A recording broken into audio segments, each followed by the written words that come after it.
Welcome to the How to Be Awesome at Your Job podcast, the show where brilliant professionals share how to sharpen the universal skills required to flourish at work. Enjoy more career fun, wins, meaning, and money with your host, Pete Makaitis.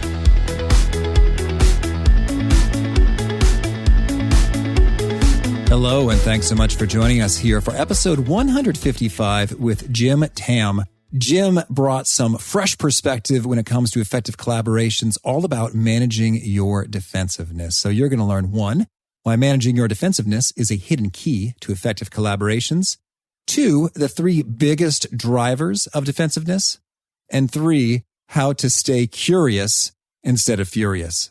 So if you'd like to check out the show notes or the transcript or the links to items that we reference here, you can find that over at awesomeatyourjob.com/ep155.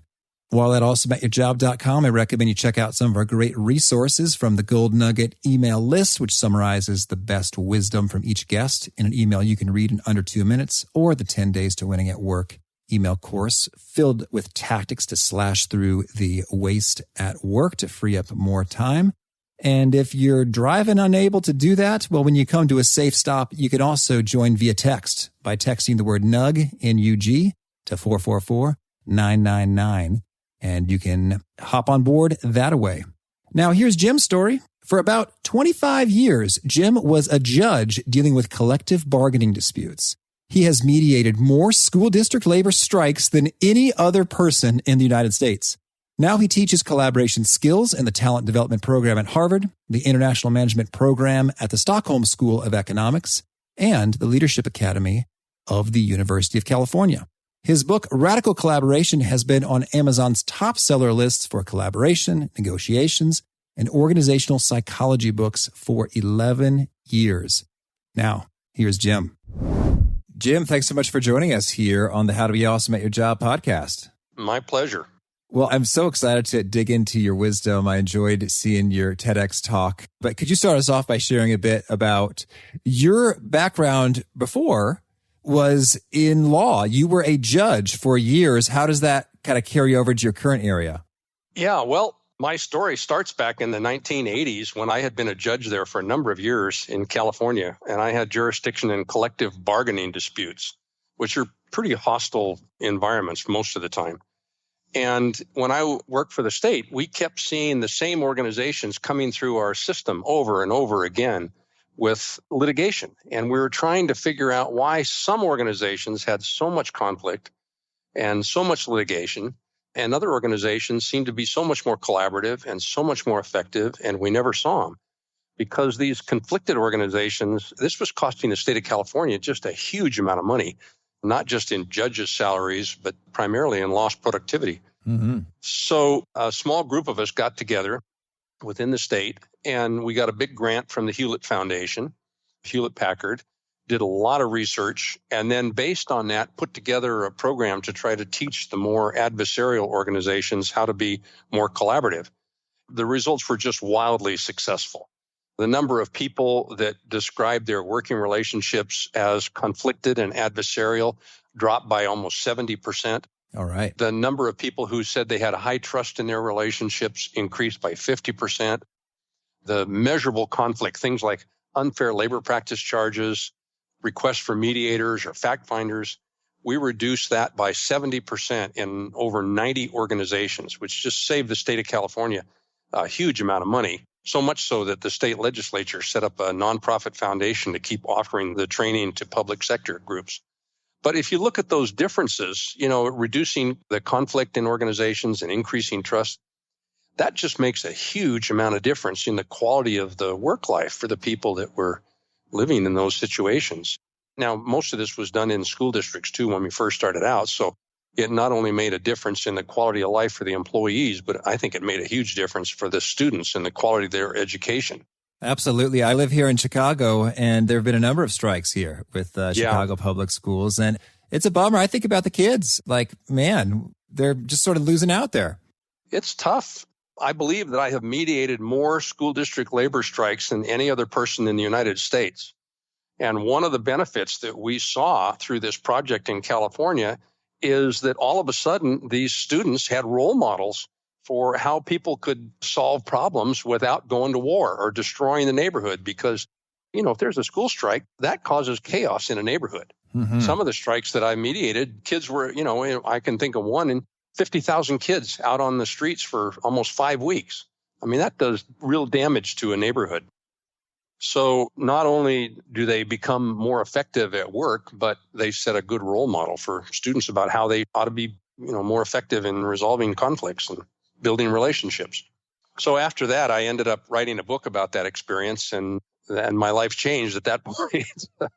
My world went from California to the world, and I started teaching in different universities. I teach at the Stockholm School of Economics and at Harvard in their talent development program, and the Leadership Academy at the University of California and NASA and a few places like that. So I get to see a wide range of people using the skills that we came up with. And it's very heartening for me to see the impact that it has.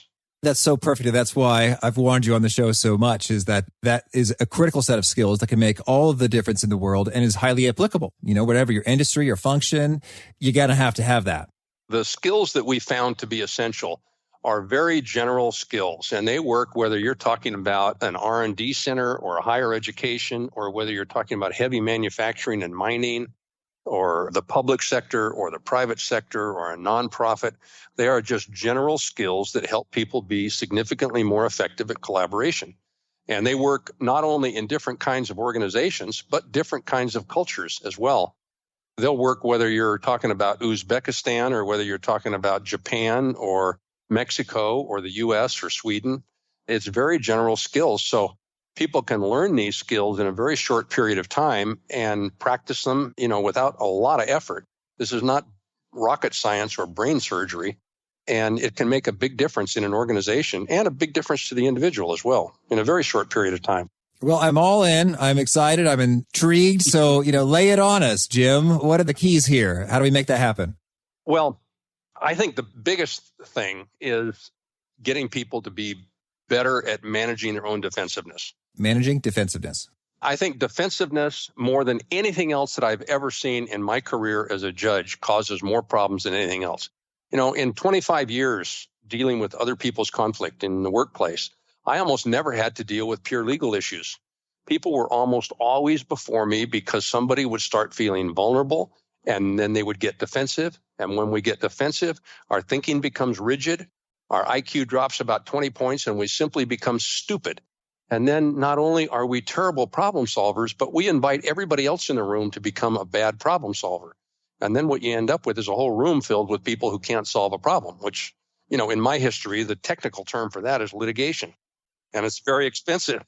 So I think if people can get a better understanding of what their attitude is, what their defenses are, and they can do a better job of not getting triggered whenever they get into a conflict situation, that's probably the single most important thing that they can do. Managing defensiveness. Yep. I think a lot of folks will say, well, I'm not defensive. Yeah. Everybody tells me, I'm not defensive, but the people I'm surrounded with are terribly defensive. How do I deal with them? Nobody wants to admit that we're all defensive. But this is a human condition. We're all going to get defensive at various times. And we're not expecting that people are going to eliminate ever being defensive, because this is a human condition. What we're trying to do is get people to become more aware about what defensiveness really is about, and then start noticing their own defensiveness at an earlier point in the process before it's too late to do anything about it. Because there are things that you can do to try and notice your own defensiveness earlier. And then if you notice it, then you can take some action and be more effective so you don't get as triggered, so you don't get as defensive. Okay, so then could you maybe give us some typical maybe defensiveness responses that I guess are stealth or kind of go under the radar because we don't think we have them, that could be indicators for us? Sure. Well, first of all, let me talk about what defensiveness is, because most people think that we get defensive when somebody has done something to us and we need to defend ourselves from that. But that's not what's going on when we get defensive. What's really going on when we get defensive is we're trying to defend ourselves from fears inside of us that we don't want to feel. Typical fears that trigger our defensiveness are fears about our own significance, our competence, and our likability. So, for example, if I started worrying about my competency for doing this show today, and it's not going well. Well, I don't want to feel incompetent. So maybe one thing I could do is I might start blaming you. Well, this is a stupid show, and why should I have to do this? And how dare you? Yeah. Well, people think that I'm defending myself from the other person, but that's not what's going on. We're really trying to hide fears. Our defensiveness helps us hide our fears from ourselves. So for most people, that's all unconscious stuff. We're not aware that we're getting defensive. So for most of us, what can be more helpful is we start noticing our outward signs of defensiveness, because those outward behaviors are usually easier to spot at a much earlier point in the process. So, for example, I've noticed that when I get defensive, I start talking louder, I start breathing faster. Now, if I know that those are my signs of defensiveness, when I see those behaviors in me, then the alarm bells can go off.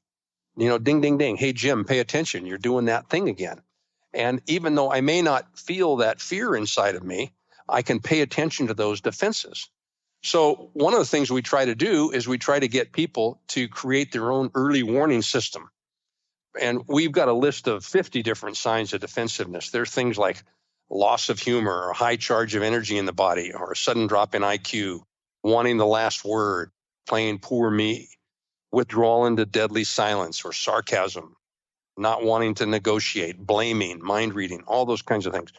So we have people go through and try to pick out what their own signs of defensiveness are, and then we have them start paying attention to those.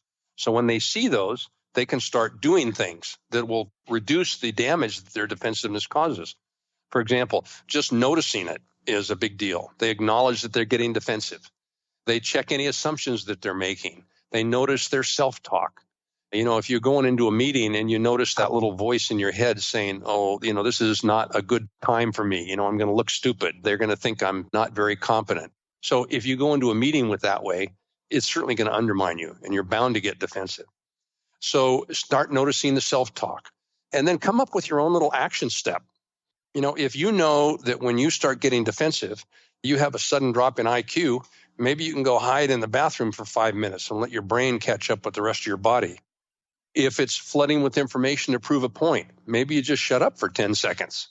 If it's withdrawal into silence, maybe you do just the opposite. You ask a question or you tell them that you're getting defensive. But if you can start noticing when you're getting defensive at an earlier point in the process by paying attention to your early warning signs, and then you come up with an action plan, it's a way of significantly improving your effectiveness whenever you start getting defensive. Okay, that's nice. So you said that we're not defending ourselves from a person or a situation, but rather we're trying to prevent the feeling of an unpleasant or uncomfortable emotion. Can you sort of elaborate a little bit upon, it seems like defensive behaviors, if that's something you do, it's reaction, and then defensive, motivations are things you want to avoid. Can you share a little bit more about the things you want to avoid? And I'm thinking that there's even maybe an internal thought reaction. I guess maybe it's just me. I'm narrating my experience of, if someone is putting me in a spot where I might react defensively, flooding with information sounds like something I might do. It's like, A, B, C, D, E facts. Yeah. I'm not wrong or dumb. That seems like something I might do. But I think even before that, I'm probably thinking something like, this guy thinks I'm dead wrong. Yeah, for some people, it might be a thought process we go through. You blame the world. You blame the external situation. For other people, it might be a physical sensation. You notice your breathing is a little bit faster. You don't quite know why, But say you do notice that your breathing gets faster, your hands get a little sweaty, you have some rigidity in your shoulders. Those are the kind of precursors to getting defensive, that if you really spot those, that's when you can take the action. If you start getting anxious, if your hands get sweaty, if you start breathing faster and you spot it, then maybe you can do something like maybe some kind of a visualization to calm yourself down, to slow down your physiology. Because some people have a physiological early warning sign. Other people have a mental early warning sign. If you notice that you start blaming other people, or if you start being very negative, versus very positive, what you usually are. But when you get defensive, you get very negative. Those are the kinds of things that can tip you off that you're becoming ineffective. Because anytime we get defensive, we are becoming ineffective. Okay. And so then what we're defending against, let's recap a bit. Some of those emotions, incompetence, and what else? Significance, competence, and likability are the three biggies that come up all the time. If you think people don't like you, you tend to get defensive. If you don't feel very important in a situation, you tend to get defensive. If you're feeling incompetent and feeling humiliated, it's very easy to get defensive. And so when you behave in this defensive way, what it does, it eases the fear of the anxiety because it hides the underlying fear. Now, unfortunately, that's a lot like putting whipped cream on dog poop. You know, it may look a little bit better, but it doesn't deal with the underlying issue. So that's why we're trying to get people to better understand what their defensiveness looks like. Now, this is all we're talking about, sort of triage, first aid, you know, to stop the arterial bleeding. If people get defensive all the time, then it's very helpful for them to go back and start looking at self-esteem issues. You know, where did you first develop this? How did that come about? What are the types of patterns that you see when you do get defensive? And you dig a little bit deeper that way. But what we're talking about right now is just sort of the first aid. How do you get through a difficult situation or a difficult meeting? Well, and I guess I'm thinking along those lines, like in some ways, I think your fear could be right. It's like, sure enough, you are not significant to this conversation. You don't have any competence to speak here. Yeah. Some of these people really don't like you. I guess I'm thinking that might be true, but that's not the end of the world. That's right. And if you know that that's the case, for example, I don't know anything about sailing. Okay. So I know I'm not very competent about sailing. When I go out on a sailboat, I am not about to take charge of that sailboat. You know, I don't feel humiliated by that. But some people, you know, if they're in a situation like at work, especially, it's important for them to feel competent or significant or likable, whatever their trigger might be, because it doesn't feel safe not to feel that way. And so that's when the defensiveness would come out. But just because you're not competent or you're not significant, there's a lot of times in my life where I'm not that way. And who cares? I have a strong enough self-esteem that it's not going to undermine my behavior. Yes. I guess that's where I'm driving at. And maybe this is naive or idealistic or impossible with the human condition, but it seems like the dream place to be would be to have a healthy sense of self-confidence, self-love, self-esteem, you know, whatever kind of rootedness, such that you're kind of unshakable by this stuff. Is that achievable, and how can we get there, or am I dreaming too big? No, that's exactly what we're hoping for. Okay. For example, when I was a judge, at the end of every case, somebody was ticked off at me. Somebody thought I was a bad judge or incompetent, you know, but I knew I was a really good judge. I never got overturned. I knew the law. It was solid. I had solid self-esteem there. But when I made the shift to becoming a consultant, and I'm standing up in front of a group, and I knew that I wasn't very competent at that because this was a whole new skill set for me. You know, if somebody wasn't paying attention to me there, then that undermined my self-esteem. That undermined my self-image, and I would tend to get defensive. So if you do have that solid base there, you're much less likely to get defensive, and it's much less likely to cause problems for you. Well, and so I'm curious that if you've got some pro tips or strategies for building that base. I can recall the time, let's see, I shared this somewhere before. Oh, hey, we're opening it up a little bit, in which I was in college and I was part of the Model United Nations. And I was a poor navigator. We didn't have Google Maps on our phones at that time. I'm 33. Okay. And so I remember I gave them the wrong call in terms of which way we should go, because there's 90, 94, the highway, it splits around Chicago. I was getting new to that. Sometimes it's the same, sometimes it's different. And then the person driving sort of snapped the map out of my hand and said something like, "You will no longer be responsible for this." And it really got me, like, you know, in terms of like a self-doubt thing. And so I went so far as to, in a notebook, record all these victories, successes, compliments, achievements to restore a sense of self-esteem or self-confidence that I thought I had lost from my glory days of high school, homecoming king, valedictorian, blah, blah, blah. And it really kind of helped. So yeah, and it probably would have helped just as much or maybe even more for you to just come to terms with the fact that you didn't know that area very well. Yeah, probably. You know, it's like, all right, this is not a big deal. You made a right turn instead of a left-hand turn. You're not going to get executed for that. It's like, all right.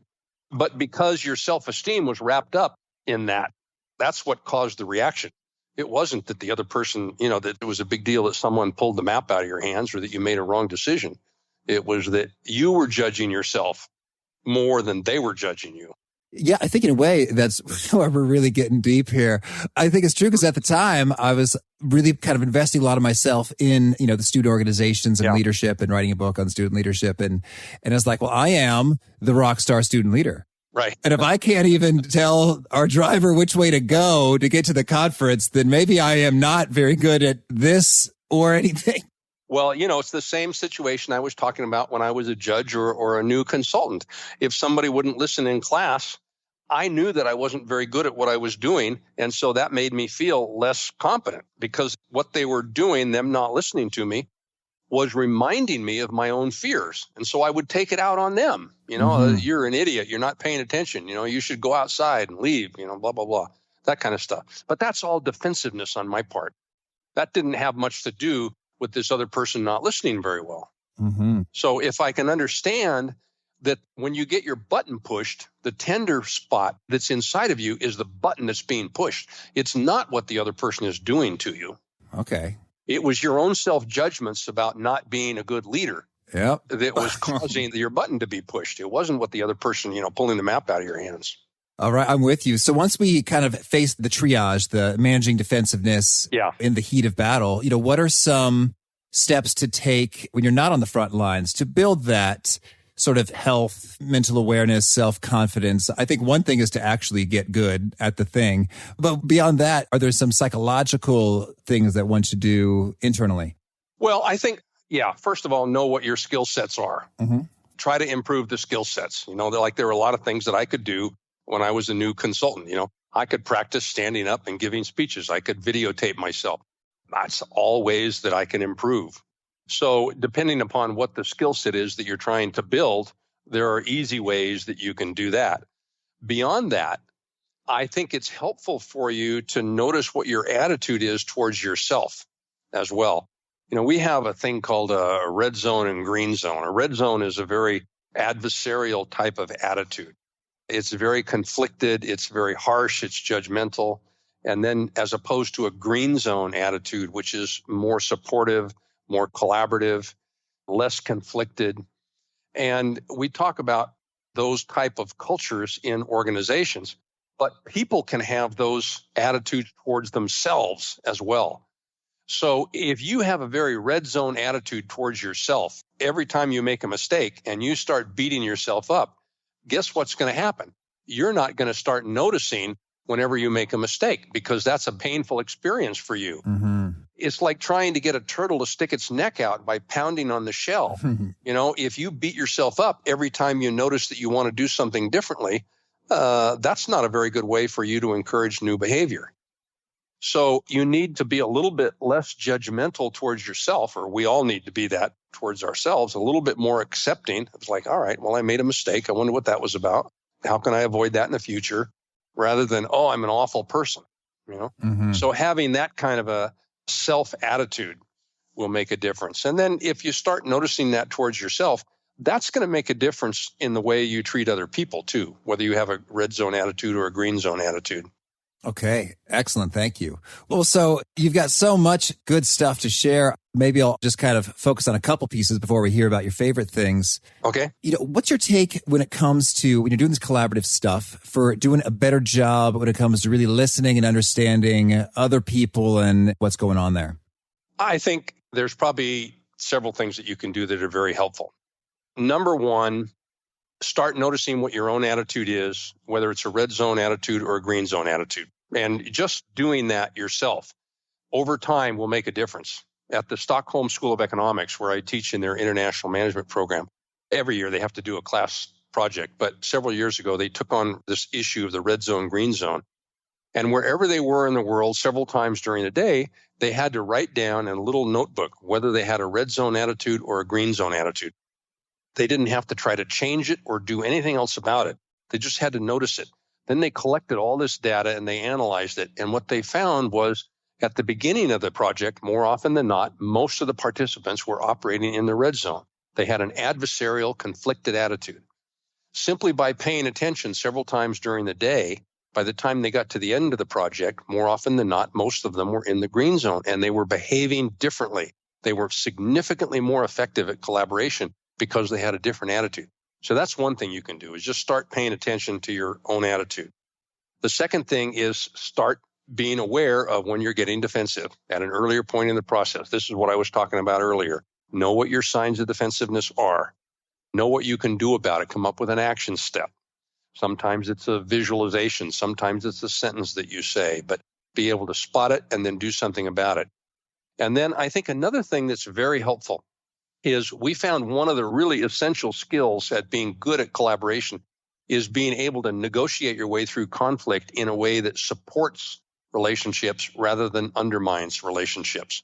And a process that we call it interest-based negotiations. It has different names. Sometimes people call it win-win. I don't particularly like that name because sometimes you don't win. But at Harvard, they call it principled negotiations.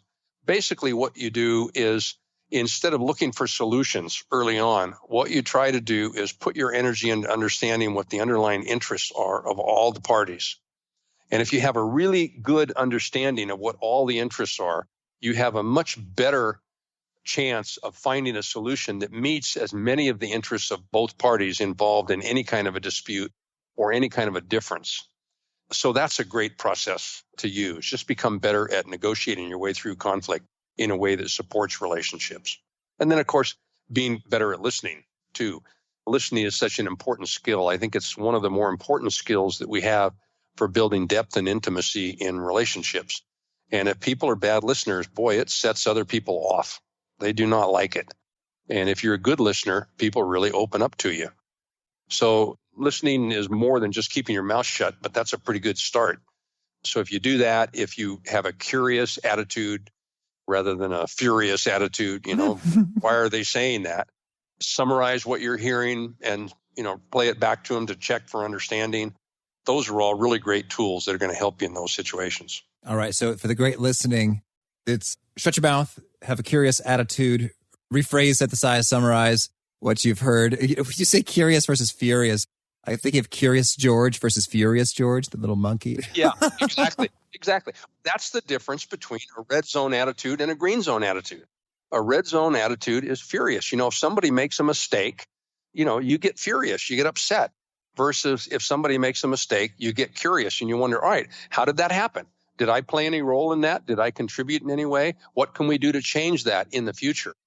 That's why organizations, the red zone organizations versus green zone organizations are so much less creative.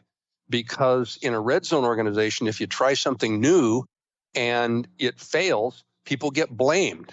In a green zone organization, they get curious and they're wondering, how can we avoid that in the future? How can we not make that same mistake over again? And so red zone organizations, when the culture is that way, they're not very creative and not very effective. I mean, there's a massive amount of research showing that green zone organizations will almost consistently outperform more adversarial red zone organizations. And they tend to be much more effective. They tend to have lower turnover, much more profitable, just massive amount of research on that. I buy it. Curious versus furious. That is quite a turn of a phrase. And I hope maybe, do you trademark that? I would. It's not easy to do also too. When you get triggered, to not get your button pushed is not something you can just talk yourself out of. It takes some training. It takes some, all right, I'm getting upset here now. I'm getting angry. What's that about? Let me see if I can figure that out. Why am I getting angry? Because anytime you have a strong reaction, that reaction is coming from inside of us most of the time anyway. Maybe not any time, but most of the time, the reaction is coming from inside of us. So if you get curious about that, that'll be a big help to you. Okay. And so now I'm thinking and wondering if someone finds themselves in a situation where there's a lot of sort of red zone or adversarial exchanges from a boss, a manager, key colleagues. Yeah. I guess our sphere of influence is finite, but not zero. What do you do to try to help encourage or shift the mood of others? So first, let me talk about what not to do. Okay. The least effective thing that you can do in that situation is point out to the other person that they're getting defensive. Okay. That's like pouring gasoline on a fire. If you've ever been feeling defensive yourself and somebody points that out to you, you know how unproductive that is. So first of all, don't do that. Second of all, what you can do is for you not to get triggered, for you to stay with this green zone attitude. Don't go into the red zone, because you are always more effective dealing with someone who's in this adversarial red zone attitude if you can stay in the green zone, if you can stay centered yourself. It's like, we've all seen these pictures of the Aikido master fighting 20 people around a room. And the master can do that as long as the master stays centered and doesn't get angry, doesn't get upset, just stays very present. If they start getting upset or angry, they're going to lose it. They won't be able to do it. So you stay centered. Another thing then is put more energy into listening, because a lot of times people go into this red zone adversarial attitude if they're not feeling heard. Okay. So use all those listening skills that most of us have been taught and most of us ignore. And then the other thing is this interest-based approach to negotiations is a really helpful thing. And instead of rushing to solutions, you put your energy trying to understand what all the interests are of all the parties. And you don't start looking for solutions until each side can articulate what the interests are of the other side to the other side's satisfaction. Those are some good things that you can do if you're in that situation. Okay, excellent. Thank you. Well, is there anything else you want to make sure to mention before we hear about some of your favorite things? If people are feeling defensive, I would encourage them to take a look at, I did a TEDx talk on defensiveness, and that'll give them a good outline. These 50 signs of defensiveness that I talked about, that's listed in the Radical Collaboration book. There's some articles and things like that on the radicalcollaboration.com website. So if people are getting defensive and they're trying to figure things out in relationships, there's some resources for them out there that they can take a look at. Oh, great. Thank you. Well, so now, can you start us off by sharing a favorite quote, something you find inspiring? Sure. This was written by Mary Parker Follett. She was born in 1868, so it sets the date a little bit. But we have thought of peace as passive and war as the most active way of living. The opposite is true. War is not the most strenuous life. It is a kind of rest cure compared to the task of reconciling our differences.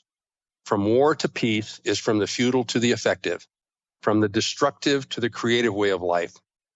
The world will be regenerated by people who rise above these passive ways and heroically seek, by whatever hardship, by whatever toil, the methods by which people can agree. All right. Thank you.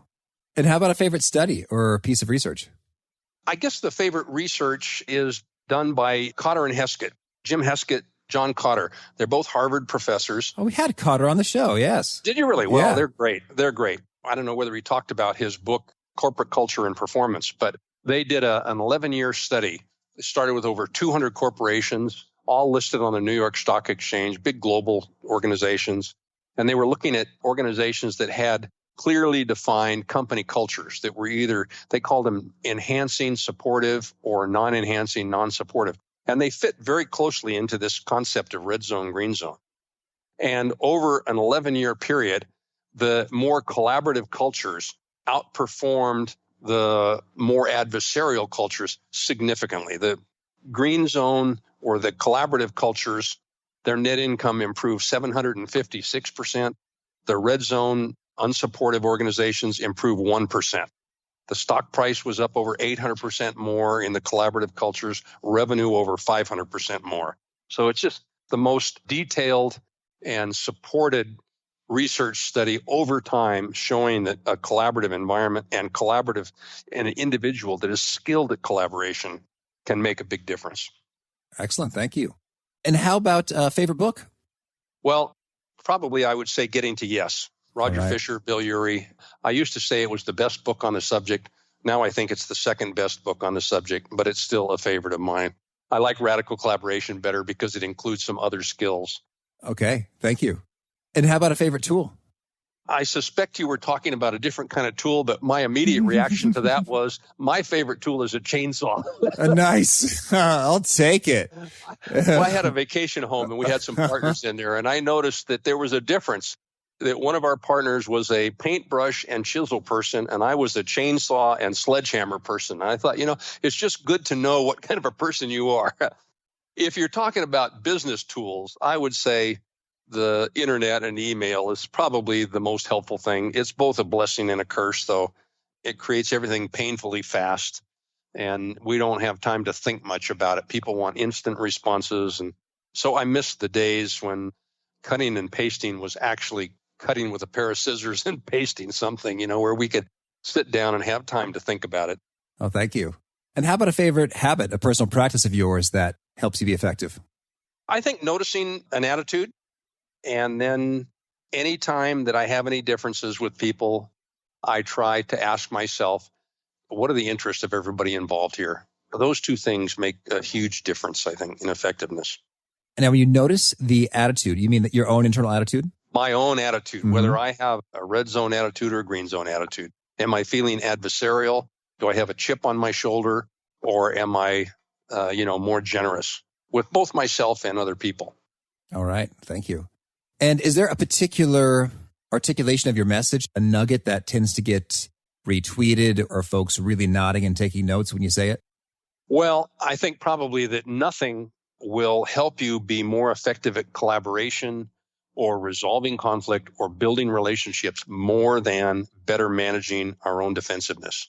That of all the things that I've seen, years and years of working with people in conflict, that's the single most important thing I think that people can do to improve their effectiveness, better manage their own defensiveness. All right. Thank you. And if folks want to learn more or get in touch, where would you point them? The Radical Collaboration website, radicalcollaboration.com. Certainly the book, Radical Collaboration, goes into all the training that we've done and the skills. There's a set of skills. There's about 5 skills. I think the book goes into all of those. They're all pretty practical things, so people can get a lot out of just reviewing that. A particular set of skills. I'm thinking Liam Neeson right now. So thank you. And you have a final challenge or call to action for those seeking to be awesome at their jobs? I think, start paying attention to when they get defensive. There's a lot you can do about it, but everything starts with self-awareness. Everything starts with noticing it. So start paying attention to that. If you do that, then there's lots of resources out there, whether you're talking about the TED Talk or the website or books or whatever, but you can't do anything about it unless you start noticing. So be on the lookout for when you're getting defensive. Start noticing your reactions. And you do that, and it'll help you a lot.